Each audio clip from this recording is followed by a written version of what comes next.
তন্ত্রমন্ত্র, কালো জাদু আর ঝাড়ফুঁক শব্দগুলো শুনলেই অনেকের মনে এক অজানা শিহরণ জেগে ওঠে।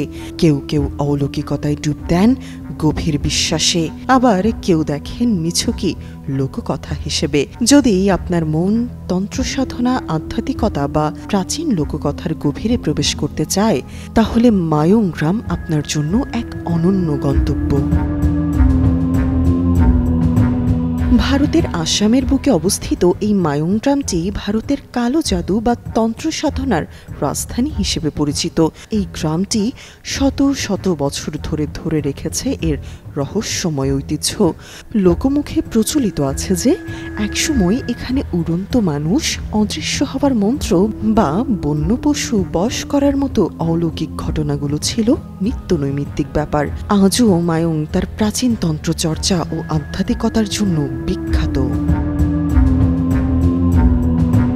এই গ্রামের প্রতিটি মানুষের জীবন ও জীবিকা ওতপ্রোতভাবে জড়িয়ে আছে তন্ত্রমন্ত্র, কালো জাদু এবং ঝাড়ফুঁকের সাথে। আধুনিক সভ্যতার ছোঁয়া লাগলেও এখানকার মানুষজন আজও তাদের প্রাচীন বিশ্বাস আর কুসংস্কারকে আঁকড়ে ধরে আছে। বিদেশ থেকে বহু পর্যটক এখানে আসেন এই প্রাচীন বিদ্যা দেখতে ও শিখতে। মায়ংয়ের ইতিহাস সুপ্রাচীন। এটি প্রাচীন কামরূপ রাজ্যের একটি অংশ ছিল, যা তন্ত্র সাধনার এক গুরুত্বপূর্ণ কেন্দ্র হিসেবে পরিচিত। কথিত আছে, অতীতে এখানকার তান্ত্রিকরা জাদুবিদ্যার মাধ্যমে মানুষকে প্রাণী বানাতে পারত, অদৃশ্য করতে পারত বা তাদের মানসিক ও শারীরিকভাবে নিয়ন্ত্রণ করতে পারত। এখানকার লোককথায় এমন অনেক অলৌকিক ঘটনার বর্ণনা পাওয়া যায়।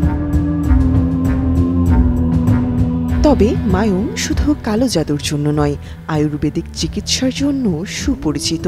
একসময় এটি ছিল তন্ত্র সাধনা, জাদুবিদ্যা এবং আয়ুর্বেদিক চিকিৎসার এক মিলনস্থল।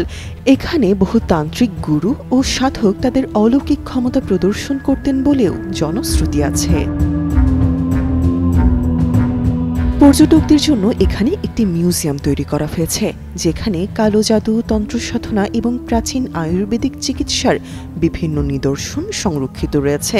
এখানে আপনি তন্ত্রমন্ত্রের প্রাচীন পুঁথি, যন্ত্র এবং অন্যান্য ঐতিহাসিক বস্তু দেখতে পাবেন। বর্তমানে মায়ং একটি গুরুত্বপূর্ণ পর্যটন কেন্দ্রে পরিণত হয়েছে।